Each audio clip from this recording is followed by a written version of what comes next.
Morning folks, day 2 getting ready for deer season. Jeff and I have taken the wheeler back out, we got the dogs, gonna go for a run. We're moving one of the tree stands from the spot we put it on last year on Crown land over onto another area on private land. One of the trail cameras that we put near that tree stand that we want to move, there's lots of activity, people were walking back and forth. Of course it's Crown land, so they're freely able to do so, but we think they're probably sitting in our tree stand and stuff. Not that I mind that, it's our tree stand, so we might as well put it somewhere where we can use it and we don't have people using it. Anyways, we'll see you guys. Alright guys, so we're at what we call Jeff's tree stand. Fran's tree stand's on the far side on the Crown land, so that's what we're going to get. But we are going to put a trail camera at Jeff's stand again this year.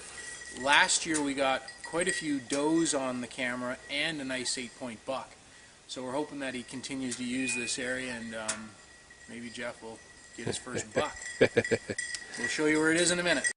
So here's the salt Yeah. pile. Looks like it's undisturbed. Now last year we had put down a salt mineral lick that was also flavored in apple, and they continued to hit it. And Jeff and I had some concerns this year. We went back to get the same stuff and they don't have it anymore, so we bought the salt apple, not touched. So we're going to put a trail camera here just in case. We've caught lots of deer moving around in this area, but I wish we still had the same stuff. Anyways. Hey dogs, just pause while we get this trail cam up and running. You can hear some geese overhead.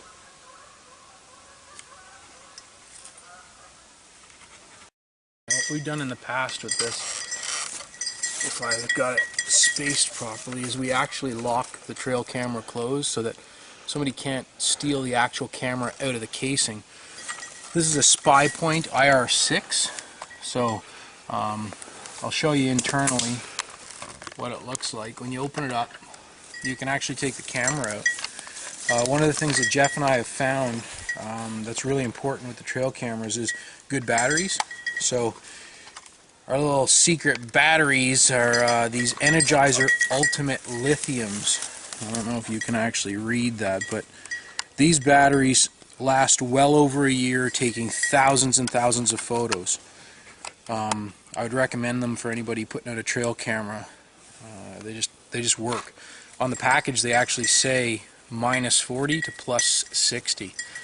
That's quite a temperature range. So anyways, the way we've set these up, you can go through the menu, put the time and date, and then we've put it on photo even though it can take video, and I have it on a 1-minute delay and multiple shots.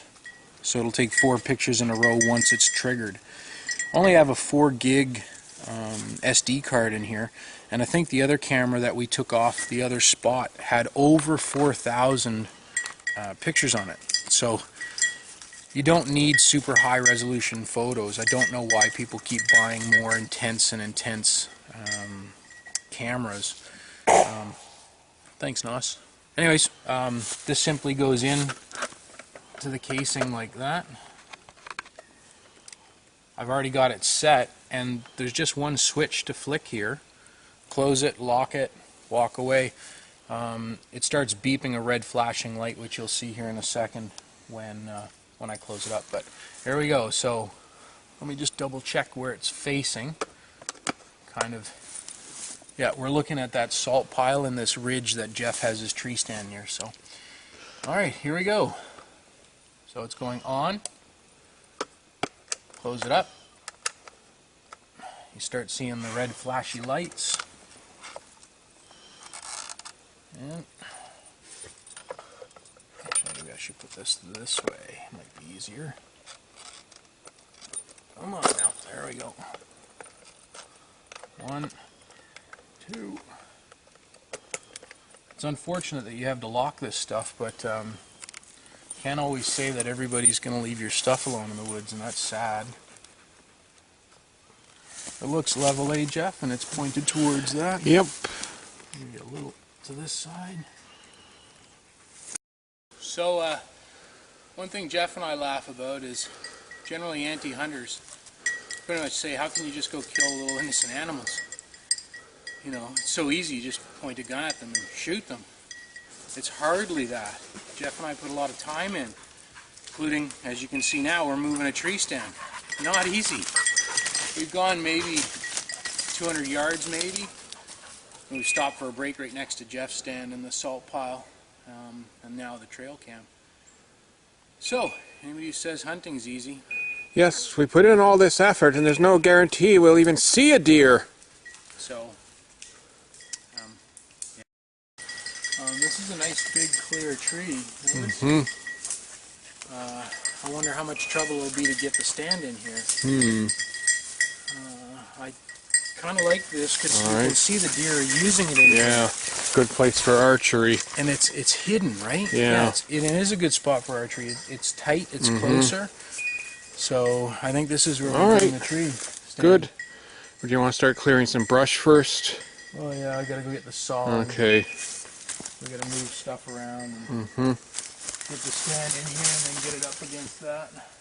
But this looks like a good spot. Yeah. You can also watch over your shoulder for the field. I wonder once I'm up in the tree whether or not I'll be able to see the field. Yes. Alright, we'll just put her down for a second. You know, this lady gets a lot of preferential treatment if you ask me. So, wow. Yeah, you do have very commanding view. Isn't that awesome? Indeed. Good decision to move the stand. Yeah, I agree. Yeah. Yeah, she's going to be very happy climbing up here. Hi, Nos. Maybe we'll tag her deer for her when she's sitting out here in another stand. We'll just name this somebody else's stand. You ready to get in trouble, Jeff?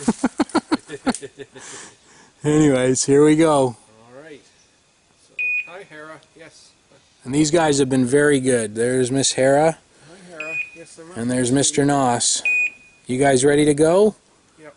It's time to roll. time to roll. Now if I can get down without breaking my neck. 3 points at all times. That's right.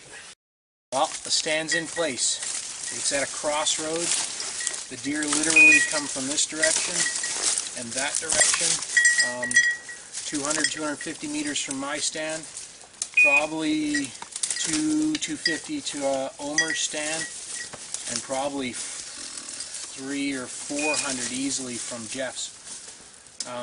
What we have behind the stand is open fields, but Fran's about 75 meters in from the edge of the field, and it's nice and thick in here, and you can tell the deer are using it.